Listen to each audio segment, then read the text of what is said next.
Hello and welcome back to Assorted Beefs, where I talk about anything I want to that doesn't fit into niche tea for any particular reason. I really want to talk about what's going on with Francesca's because I'm sad about it. Here's your Joyce tax. I hope everyone has a lovely week. I am still kind of co-supporting the GoFundMe that another creator named Colleen is supporting as part of Operation Olive Branch. I've included that link in my profile as well just to make it easier. This effort supports a team of artists and their families, a total of 15 people, with, as always, the goal of just getting them to a place where they and their families can be safe. I hugely appreciate anyone who considers donating, but I completely understand if you're not in a position to do so. If you are able to help share and boost, that would be amazing as well. So Francesca's is a retail clothing store for women and girls. I'm definitely older than their target demographic, but I pretty much dress like a teenager anyway, so I actually really like to shop there. When full price, their stuff can be a little on the expensive side, but the quality is good and they usually have pretty good sales. But what I've always really liked about them is that they have stuff beyond just clothes, like cute accessories and stuff that I don't see in other places, and they're really good for gift giving and just finding cuter things to incorporate into your day-to-day. Like here, hold on, here's an example. I got this there. It's like an iPhone cord, but it's little heart beads.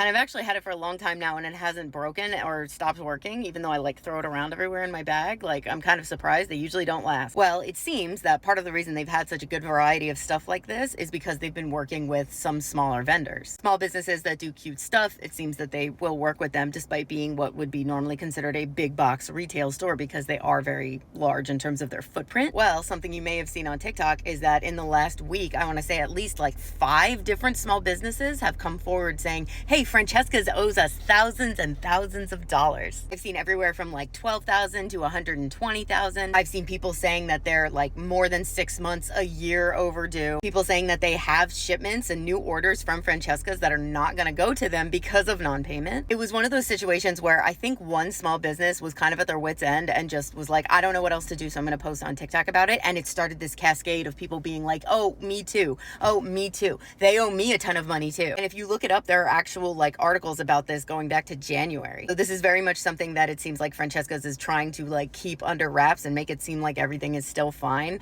while they've clearly been struggling. And back in January, according to this article, Francesca's made an official statement being like, no, we're going to be great this year. Everything's fine. Don't worry about it. But then another article came out in March talking about how they've started to eliminate positions and like make people be managers of multiple locations, like doing that kind of stuff. Then I saw a video from a woman on Twitter named Tiffany Chianchi where she goes into kind of the historical background of some of the financial woes that Francesca has faced over the past like 5 years. She says basically that she thinks they are loading up a bunch of debt and trying to kind of squeeze whatever they can out of Francesca's as it currently sits, and then they're going to file for Chapter 11, which they did in 2021 as well, and there's no cool down time on that. You can do it again. So allegedly the theory is they're going to not pay their smaller vendors because they can get away with it, float as long as they can to make it to whatever timeline they think they need to in order to file Chapter 11. Now, this is already a huge problem for these small businesses. Small businesses cannot withstand that type of non-payment from someone that big. A lot of them could go bankrupt, and it's way more than the people who've spoken out on TikTok allegedly. From one of the articles I saw, the one in January,